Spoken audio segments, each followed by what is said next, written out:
Imaginez un peu, veiller sur des milliers de kilomètres de côte, non-stop, 24 heures sur 24. C'est le quotidien d'un métier, un métier essentiel, et pourtant quasiment personne n'en a entendu parler. C'est celui d'opérateur de surveillance maritime dans la réserve. Allez, aujourd'hui on va décortiquer ensemble ce rôle qui est absolument crucial. Et justement, la source qu'on analyse aujourd'hui, elle résume tout avec cette phrase. On plonge dans un métier méconnu, essentiel. Franchement, ça annonce la couleur, non, c'est une promesse, et c'est exactement ce qu'on va faire. Allez, on y va. Bon, pour commencer, parlons de la mission. Et attention, elle est immense. On ne parle pas juste de regarder l'horizon avec des jumelles, hein. Non, il s'agit de véritablement protéger la mer. Alors, tout part d'un constat. Un constat qui donne un peu le vertige, en fait. La France, elle possède l'un des plus grands espaces maritimes du monde. Il faut s'imaginer la surface à couvrir, l'immensité. C'est colossal. Clairement, ce n'est pas une mince affaire. Ok, mais pourquoi surveiller comme ça, en permanence ? Ce n'est pas juste pour le plaisir de regarder les bateaux passer, évidemment. Les enjeux, ils sont critiques. On parle de quoi, concrètement ? Eh bien, il faut lutter contre les trafics, il faut pouvoir prévenir les accidents, porter assistance aux navires qui sont en difficulté. Il faut aussi suivre ce que font les bâtiments militaires étrangers et bien sûr, un point essentiel aujourd'hui, protéger notre environnement marin qui est si fragile.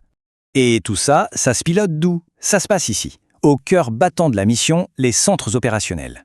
Il faut s'imaginer des pièces où les écrans ne s'éteignent jamais. Jamais. La surveillance, elle est continue, 24 heures sur 24, 7 jours sur 7, sans aucune interruption. Mais alors, qui sont ces sentinelles des temps modernes ? Qui est derrière ces écrans ? C'est là qu'on arrive à la personne au cœur du dispositif, l'opérateur. C'est simple, c'est l'œil de la marine qui veille sur cet espace immense. Son travail, en fait, c'est un processus super méthodique, très clair. Ça se passe en 4 temps. D'abord, bien sûr, observer. Observer tout ce qui bouge sur les écrans. Ensuite, étape 2, identifier. Repérer le moindre truc qui sort de l'ordinaire, un comportement anormal. Troisième étape, analyser. Essayer de comprendre ce qui se passe, quels sont les risques. Et enfin, l'étape cruciale, transmettre. Transmettre l'info à ceux qui sont sur le terrain pour qu'ils puissent agir. Et ce qui est fascinant avec ce métier, c'est justement ce que dit cette citation. Ce n'est pas un métier de muscles, c'est un métier de cerveau. Ça change tout.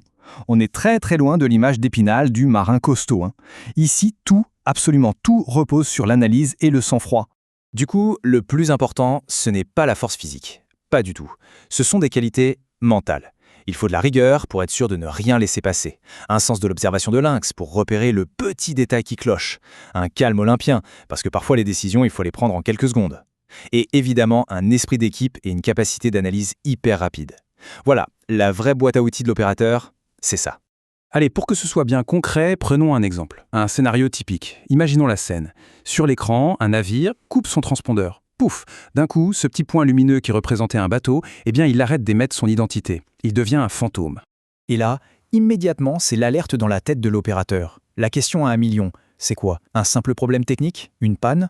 Ou alors, est-ce que c'est une menace ? Un acte volontaire ? C'est tout le dilemme.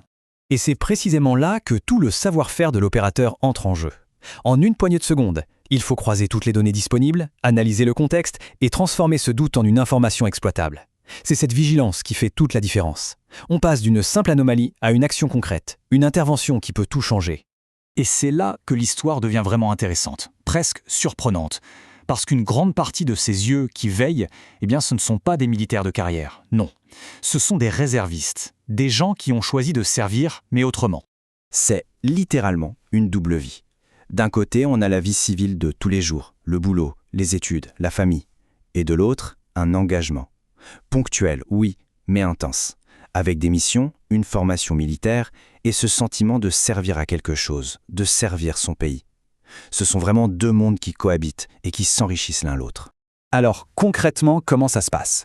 Bon, déjà, c'est un engagement volontaire. Les missions sont flexibles, on ne plaque pas tout du jour au lendemain.